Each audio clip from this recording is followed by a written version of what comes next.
हमारे चैनल में आपका स्वागत है। एक संत थे। वे एक जाट के घर गए। जाट ने उनकी बड़ी सेवा की। संत ने उसे कहा कि रोजाना नाम जप करने का कुछ नियम ले लो। जाट ने कहा, बाबा, हमारे को वक्त नहीं मिलता।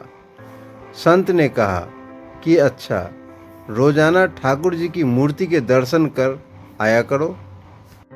जाट ने कहा, मैं तो खेत में रहता हूँ और ठाकुर जी की मूर्ति गांव के मंदिर में है, कैसे करूँ? संत ने उसे कई साधन बताए कि वह कुछ न कुछ नियम ले ले, पर वह यही कहता रहा कि मेरे से यह बनेगा नहीं। मैं खेत में काम करूँ या माला लेकर जप करूँ, इतना समय मेरे पास कहाँ है। बाल बच्चों का पालन पोषण करना है। आपके जैसे बाबा जी थोड़े ही हूँ कि बैठकर भजन करूँ। संत ने कहा कि अच्छा, तू क्या कर सकता है? जाट बोला कि पड़ोस में एक कुम्हार रहता है, उसके साथ मेरी मित्रता है। उसके और मेरे खेत भी पास पास है और घर भी पास पास है। रोजाना एक बार उसको देख लिया करूँगा। संत ने कहा कि ठीक है, उसको देखे बिना भोजन मत करना। जाट ने स्वीकार कर लिया। जब उसकी पत्नी कहती कि भोजन कर लो, तो वह चट बाड़ पर चढ़कर कुम्हार को देख लेता और भोजन कर लेता। इस नियम में वह पक्का रहा। एक दिन जाट को खेत में जल्दी जाना था, इसलिए भोजन जल्दी तैयार कर लिया।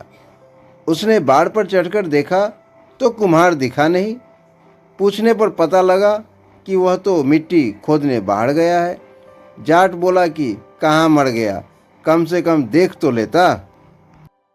अब जाट उसको देखने के लिए तेजी से भागा। उधर कुम्हार को मिट्टी खोदते खोदते एक हांडी मिल गई, जिसमें तरह तरह के रत्न अशर्फियाँ भरी हुई थी। उसके मन में आया कि कोई देख लेगा तो मुश्किल हो जाएगी। अतः वह देखने के लिए ऊपर चढ़ा तो सामने वह जाट आ गया।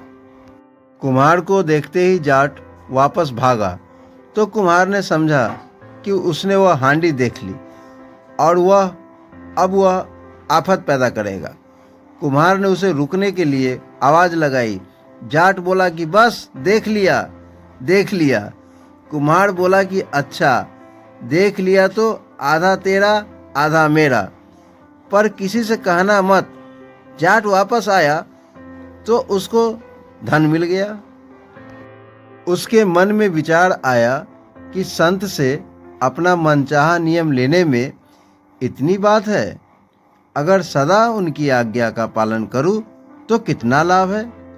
ऐसा विचार करने के बाद वह जाट और उसका मित्र कुम्हार दोनों ही भगवान के भक्त बन गए। तात्पर्य यह है कि हम दृढ़ता से अपना एक उद्देश्य बना ले, नियम ले ले कि चाहे जो हो जाए, हमें तो भगवान की तरफ चलना है, भगवान का भजन करना है। नियम बनाने की अपेक्षा नियम को पहचाने। नियम क्यों लिया गया है? अगर हमें हमेशा यह स्मरण रहे कि हमने जो नियम लिया है वह क्यों लिया है, तो शायद नियम कभी ना छूटे।